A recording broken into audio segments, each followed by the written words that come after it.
So what can you do here? Well, for that, maybe let's close this here. So we can switch the persistency, like we said, from direct access to persistency. For that, we have to jump into the ABAP-based version of the OpenODS view. So this is something what we not mentioned so far. So far, we were just looking via the Eclipse-based modeling on the OpenODS view, but this is one object where you also can do the modeling in the ABAP side, but we definitely recommend to do it on the Eclipse side. But this switch for the persistency is being implemented here in the ABAP. It will certainly follow in the Eclipse version at some point in time, but especially in the OpenODS view area, the SAP GUI is sometimes a little bit ahead, because that's also for us some kind of prototyping where we can start with an implementation in SAP GUI, and then once we're sure how it works and how it should work, bring it to the Eclipse world. By the way, it looks very much the same, right? You have the same screen layout roughly in the SAP GUI as you have it in Eclipse. So what you can do here is the following. When you go to the change mode of the OpenODS view, a button shows up which says Generate Data Flow. And this button, let's see what happens. It proposes to replace the source object by a data source, which basically means that instead of accessing the remote table directly, it will logically place a data source between the source object and the OpenODS view. Now, from an access perspective, this doesn't make any difference.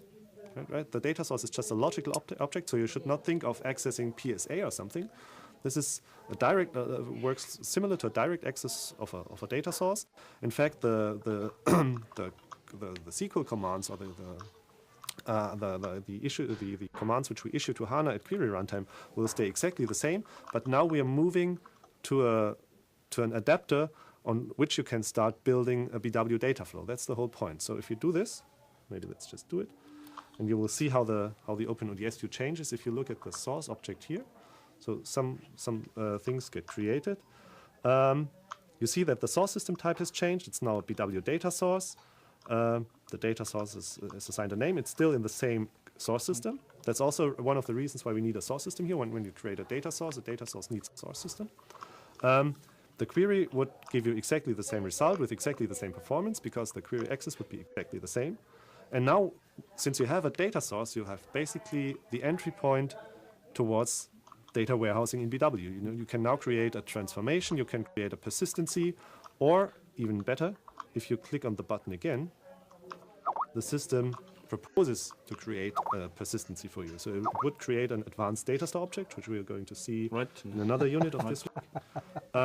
You have to assign a name for this data store object, and it would create a complete data flow based on this data source with a mapping proposal for the transformation, which will of course at first be one-to-one, but it's a proposal which you can afterwards modify. You can modify the data store object if it doesn't fulfill your needs. For example, if you have this issue with timestamps in the source and you want to have date fields in the target, you can modify the data store object afterwards, and you can adjust the transformation, and everything will work. And this is kind of also an evolutionary approach to start virtually accessing and consuming a remote source, but then time by time you can then switch to the persistency, and then you have really shown a mature data flow there, and this is exactly what we would like to have. Start with a logical data warehousing and end up in a persistency if the data volume rises, if the performance is questionable, and so on.